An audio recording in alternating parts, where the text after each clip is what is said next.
Hi, dear friends. I hope all of you are safe and staying at home only. I, Prashant Lakhani, once again welcomes you in the world of SYSE Economics Chapter 2, Part 12.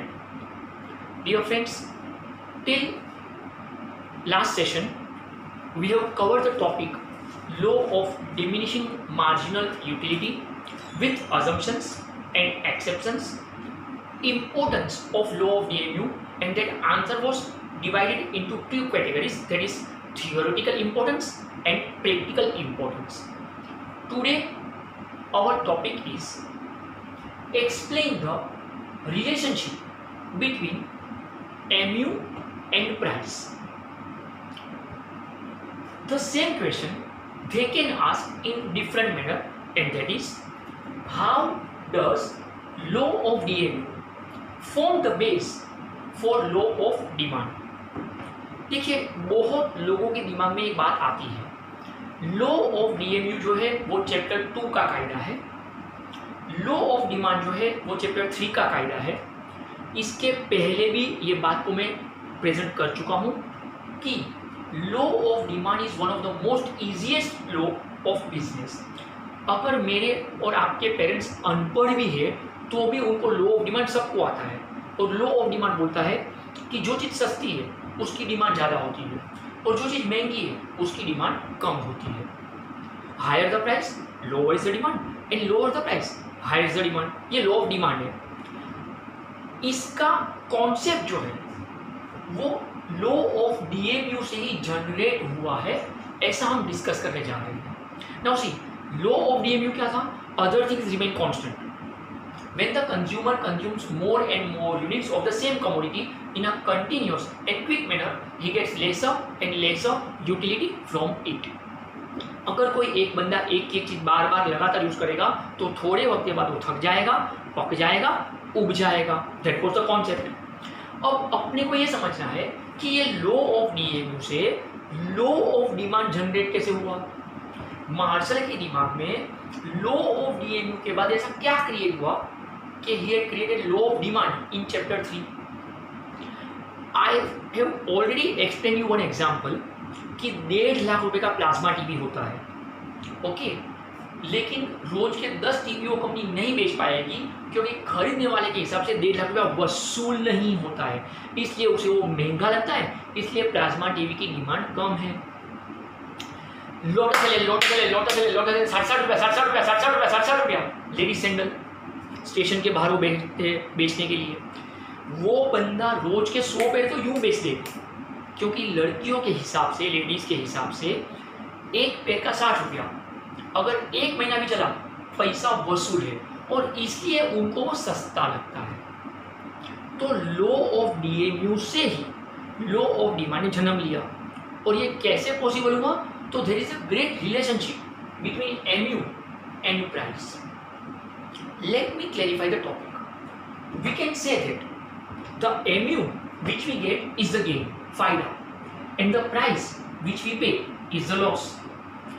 अपने दिमाग में हर वक्त दो चीज की comparison चलती रहती है. I repeat the sentence.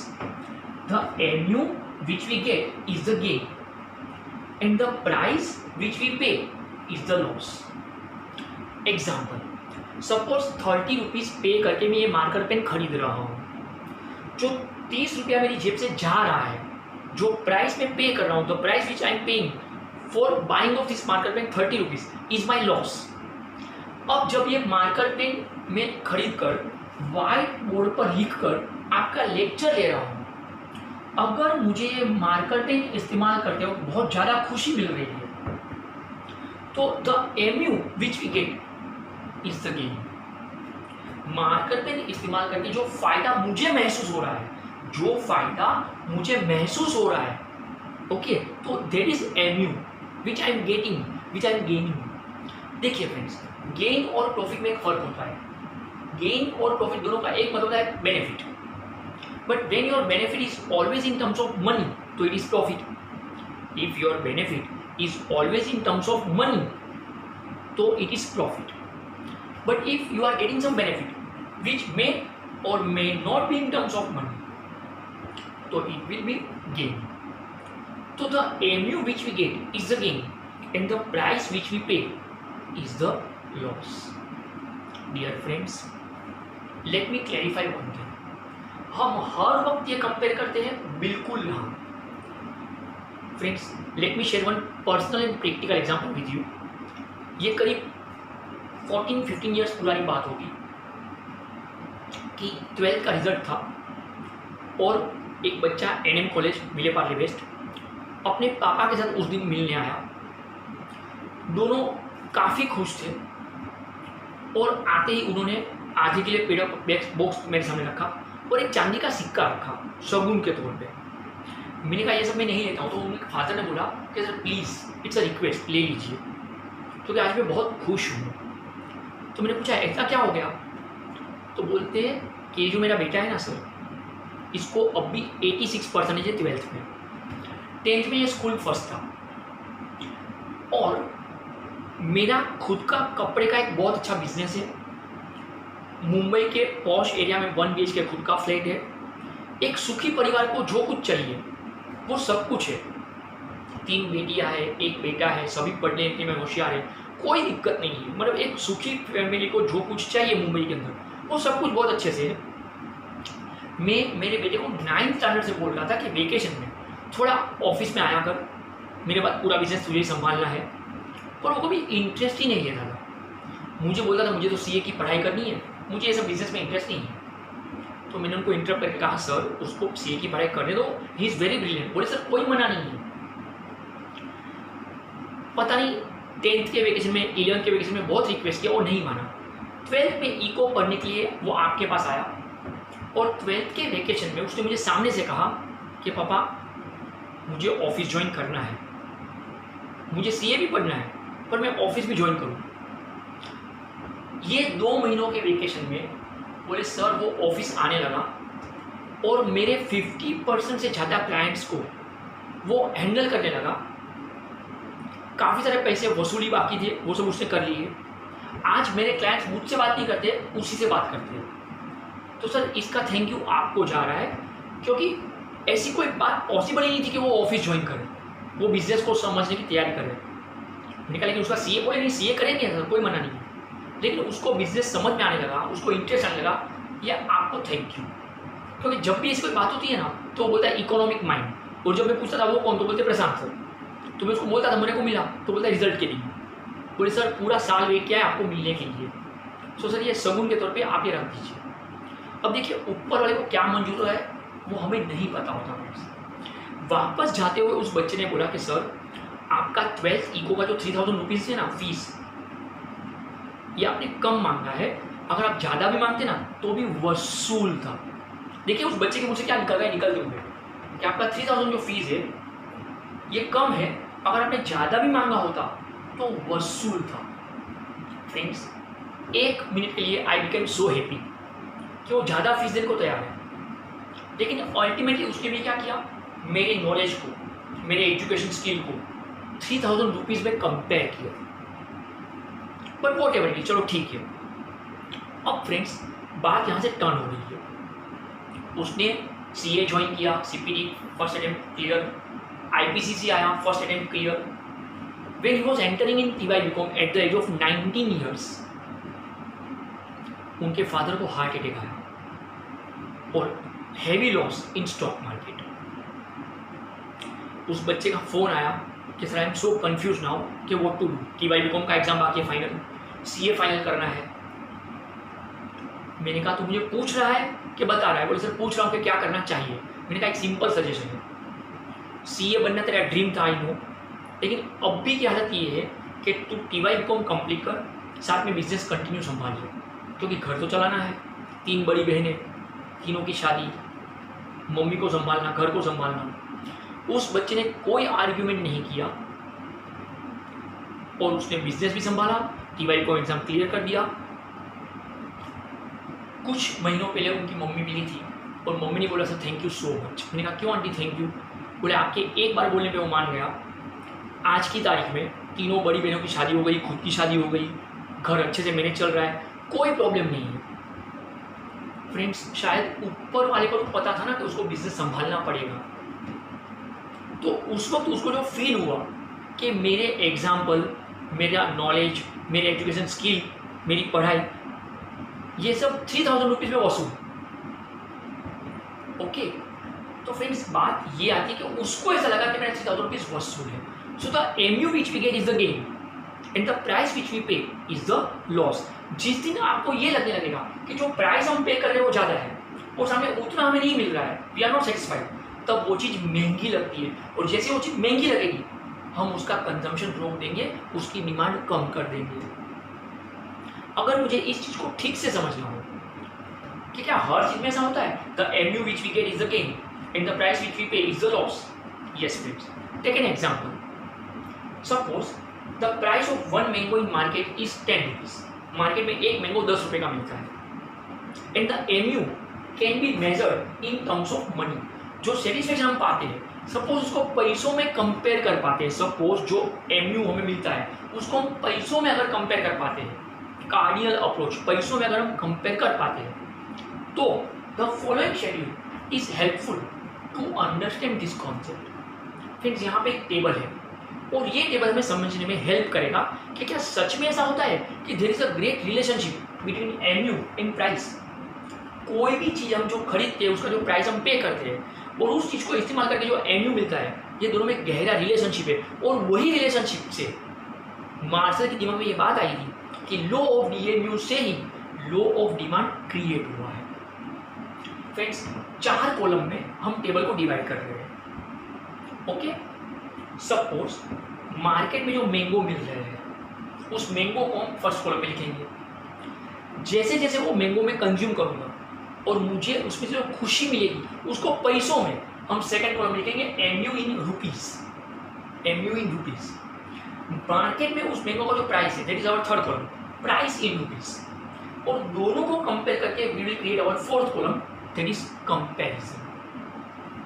Take an example. Suppose आपका ये लेक्चर लेने के लिए मैं अपने घर से जब आया, ओके, भूखा प्यासा था, स्टेशन से उतरा तो एक हाफूस पार्टी वाला, हाफूस आम वाला पार्टी लेकर बैठा था। ओके, मैंने उसको जाके कहा कि ये हाफूस क्या मैं यहीं पे खा सकता हूँ?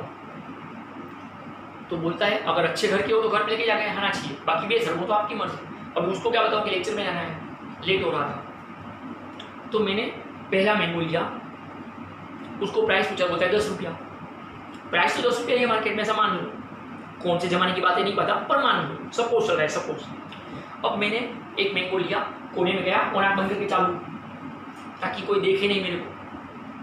देखो लोग तो देख रहे हैं लेकिन मैंने नहीं देखा है कि कोई मेरे को देख रहा है। ऐसा मान लेते हैं जैसे बिल्ली दूध पीती है ना, तो आँख बंद करके ऐसा पीती है, ऐसा पीती है। ओके, वो ये फील करती है कि मेरे को कोई नहीं देख रहा है कि मैं दूध पी रही हूँ, क्योंकि मैंने किसको देखा नहीं है कि कोई मेरे को देख रहा है। तो सेम थिंग विथ मी। अब मैंने जब पहला मैंगो खाया, बहुत भूखा प्यासा था, जो खुशी मुझे उसमें से मिली, मुझे ऐसा लगा कि अगर वो भैया जी 50 रुपया भी मांगते ना इस मैंगो का, 50 रुपया तो भी वसूल था। एमयू इन प्राइस 50 रुपीज़, पर भैया जी ने सिर्फ कितना मांगा है, 10 रुपया। तो मेरे दिमाग में कंपेरिजन क्या बैठेगा, एमयू ग्रेटर देन प्राइस। मेरे दिमाग में कंपेरिजन क्या बैठेगा, एमयू ग्रेटर देन प्राइस। मुझे तो ये मैंगो खाने में बहुत मजा आया, तो मैंने तो सेकंड मैंगो उठाया, मैंने तो दूसरा मैंगो उठाया, वो भी खाया। अब पहला मैंगो खाने के बाद according to law of DMU, now slightly I am satisfied, slightly. Okay, थोड़ा सा पेट भर गया है। तो अब मुझे उसमें जो एमयू मिल रहा है वो 40 रुपीज़ है।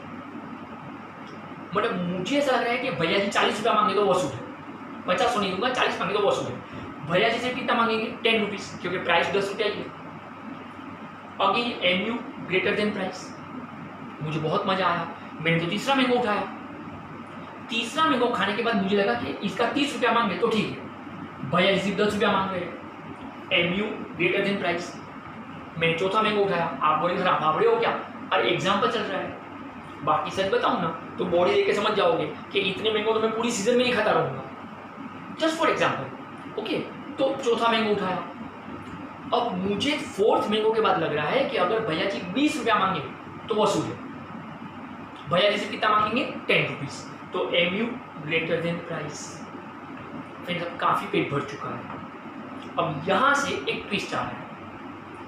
First 4 mangoes I will buy happy because MU greater than price, but 5th mango I may buy और I may not buy because MU equal to price.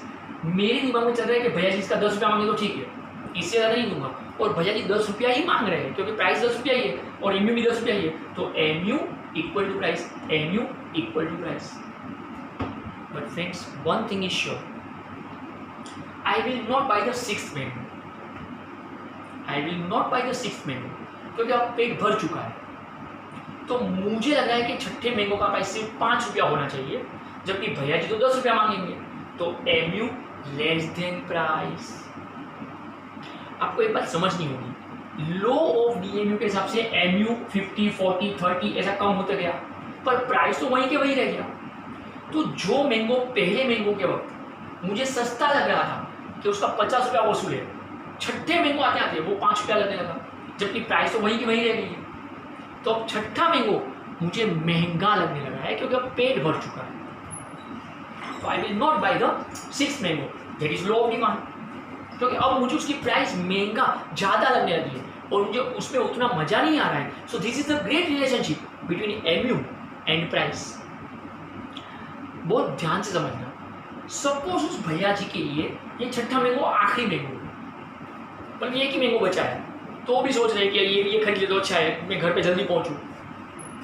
ऐसे भी लोग सुबह जल्दी निकलते हैं, रात को लेट पहुंचते हैं, पता भी नहीं बाजू में कौन रहता है कौन रहती है, तो आज जल्दी पहुंच जाऊँ। तो वो अब मुझे बोल रहा है सर अभी एक ही मैंगो बाकी है, ये भी ले लीजिए, ठूस लीजिए मुंह में, जब 5 ठूस लिए तो एक और सही। तो मैं बोल रहा हूँ कि नहीं नहीं नहीं, ये मैंगो बराबर नहीं है। तो बोलता है साहब आप सिर्फ 9 रुपया देना बस। नहीं नहीं, इसका कलर देख बराबर नहीं है, 8 रुपया देना बस। स्मेल भी बराबर नहीं है, 7 रुपया देना बस। नहीं दीदी डाक लगी हो मुझे, सब 6 रुपया देना बस। नहीं मेरा पेट भर गया, सब 5 रुपया देना बस। हाँ चल रहा, इतना बोल रहा तो 5 रुपया ठीक है। देखिए अब तक मैं एक एक बहाना निकाल रहा था, दाग लगे हुए, कलर बराबर नहीं है, स्मेल बराबर नहीं है ना, ये है ना वो है ना। जैसे वो 5 रुपया बोलेगा ना, तो हाँ चले भाई इतना बोल रहा है तो ला चल एक और क्या फिर। क्यों ऐसा हुआ? क्योंकि मेरे दिमाग में 5 रुपया ही चल रहा था और वो वहां पर आ गया। It means the consumer will by first 4 mangoes happily because MU greater than price. He may buy or may not buy, may buy or may not buy। शायद यहाँ पे मई जून जुलाई वाला मई की बात नहीं चल रही है फ्रेंड्स, may buy और may not buy। शायद कंज्यूमर खरीदेगा, शायद वो नहीं खरीदेगा। आई रिपीट, शायद वो कंज्यूमर खरीदेगा, शायद नहीं खरीदेगा, क्योंकि उसका पेट भर चुका है। रीजन वो नहीं है MU इक्वल टू प्राइस, ये रीजन है because MU equal to price. But consumer will not buy the 6th mango. छठा मैंगो तो मैं नहीं खरीदूंगा क्योंकि अब मुझे वो महंगा लगने लगा है because MU less than price. अब तक हम जो समझ रहे थे वो कंज्यूमर पॉइंट ऑफ व्यू था, पर अगर भैया जी की सोच को देखते हैं, अगर भैया जी चाहते हैं कि छठे मैंगो की डिमांड बढ़े, मतलब प्रशांत छठा मैंगो भी खरीद ले, अगर भैया जी ये चाहते हैं कि मैं छठा मैंगो भी खरीद लूँ, ओके, तो अगर बात यहाँ पे आ रही है तो if the seller wants to sell the 6th mango also, अगर वो भैया जी छठा मैंगो बेचना चाहते ही है, if the seller wants to sell the 6th mango also, तो he has to reduce its price from ₹10 up to ₹5 which would be equal to my MU। मेरे दिमाग में उसका MU चल रहा था 5 रुपया, उस तक उसको आना होगा। मतलब वो क्या बोल रहा है कि आप 10 के बदले 9 रुपया देना, तो मैंने बोला नहीं दाग लगे हुए, तो बोला 8 रुपया देना, नहीं स्मेल बराबर नहीं तो 7 रुपया देना, राइट। नहीं देख पिचका हुआ भी है तो 6 रुपया देना, नहीं पेट भर गया सब 5 रुपया देना। अब जैसे 5 रुपया आया तो मैं शायद खरीदूँ, मतलब अगर वो प्राइस कम कर रहा है तो I will increase my demand. ये बन गया lower the price higher is the demand, ये बन गया लो ऑफ डिमांड। लेकिन ये लो ऑफ डिमांड आया कहाँ से? उस लो ऑफ DMU की वजह से कि मेरे दिमाग में मैंगो का जो MU था वो 50 से 40, 40 से 30, 30 से 20, 20 से 10, 10 से 5 पे आया। ये लॉ ऑफ डीएमयू था कि when the consumer consumes more and more units of the same commodity in a continuous and quick manner, he gets lesser and lesser utility from it। तो जैसे जैसे मैं पहला दूसरा तीसरा मेरे को कंज्यूम करते गया, वापरते गया, खाते गया, मेरा पेट भरते गया, तो मेरे दिमाग में उसका एमयू 50 से कम होते होते 5 पे आ गया। ये लॉ ऑफ डीएमयू था। सामने प्राइस तो 10 रुपया ही था, लेकिन जब 50 रुपया पहला मैंगो खाया तो वो वसूल था, तो प्राइस कम थी, मेरा एमयू ज़्यादा था, इसलिए वो उस वक्त मुझे वो मैंगो सस्ता लगा। छठे मैंगो पे आते आते अब वो 10 रुपये का ही मैंगो मेरे दिमाग में वैल्यू 5 रुपया हो गया, तो पेट भर चुका है, तो अब मुझे वो मैंगो महंगा लगने लगा, इसलिए मैं उसकी डिमांड नहीं करूँगा। तो higher the price, lower is the demand. अगर वो भैया जी चाहते हैं कि वो छठा मैंगो में बेचे, तो वो अपनी प्राइस 10 से कम करते करते करते 5 पे लेकर आए, तो lower the price, higher is the demand. ये बन गया लॉ ऑफ डिमांड। लेकिन ये कहाँ से आया? बोले लॉ ऑफ डीएमयू से। ओके, तो बात वहीं पर आ गई कि 1.5 लाख रुपए का प्लाज्मा टीवी का डिमांड कम है। क्यों कम है? क्योंकि महंगा है। महंगा क्यों लगा? क्योंकि अपना 1.5 लाख रुपया एमयू वसूल नहीं हो रहा है, मार्जिनल यूटिलिटी एक्स्ट्रा सेटिस्फेक्शन नहीं मिल रहा है, राइट। लेकिन जब 60 रुपये का लेडीज सैंडल है लोटस ले 60 रुपया, तो वहाँ पे वो पैसा वसूल है। मैंने एक मजाक किया था कि अगर 1 महीना भी चला, लड़की क्या सोचेगी, अगर 1 महीना भी चला 60 रुपया वसूल, और 1 दिन का 2 रुपया डेप्रिसिएशन। और अगर किसी लड़के ने छेड़खानी कर दी, उसको मार के फेंक दिया, उसको यहाँ पे लग गया, तो भी पैसा वसूल। करेक्ट, यहाँ पे फोड़ी हो गई, पैसा वसूल, ठीक है। तो उसके हिसाब से 60 रुपया में पैसा वसूल है, क्योंकि एमयू मिल रहा है, इसलिए उसे वो चीज़ सस्ती लग रही है। चीज़ सस्ती लग रही है, इसलिए वो ज़्यादा खरीदने को तैयार है। तो lower the price, higher is the demand. ये लॉ ऑफ डिमांड है कि जो चीज़ सस्ती लगे उसकी डिमांड ज़्यादा है। तो वो सस्ती क्यों लगी? क्योंकि उसमें एमयू ज़्यादा मिल रहा है, प्राइस कम है, मतलब कि पैसा वसूल है। फ्रेंड्स, अपना मेन टैगलाइन आ गया, the MU which we get is the gain and the price which we pay is the loss. हम कोई भी चीज़ खरीदते हैं, उस चीज़ को पे करते वक्त, प्राइस पे करते वक्त वो अपना लॉस है, और उस चीज़ को इस्तेमाल करते वक्त जो सेटिस्फेक्शन मिलता है वो अपना एमयू, वो अपना गेन है। जब तक ये लगेगा कि ये एमयू ज़्यादा है, तब तक हमें वो चीज़ सस्ती लगेगी, हम उसकी डिमांड बढ़ाएंगे। जब ये फील करने लगेंगे कि अब ये उतना सेटिस्फेक्शन नहीं मिल रहा है ये चीज़ से, तो वो चीज़ हमें महंगी लगने लगेगी, अब हम उसकी डिमांड कम कर देंगे। तो मार्शल के दिमाग में लॉ ऑफ डीएमयू से ही लॉ ऑफ डिमांड क्रिएट हुआ था। So this is the great relationship between MU and price. Okay dear friends, ये एक हमने बहुत ट्विस्टेड क्वेश्चन को आज कवर किया है। Please take care of yourself. Soon I approach you again. Thank you so much.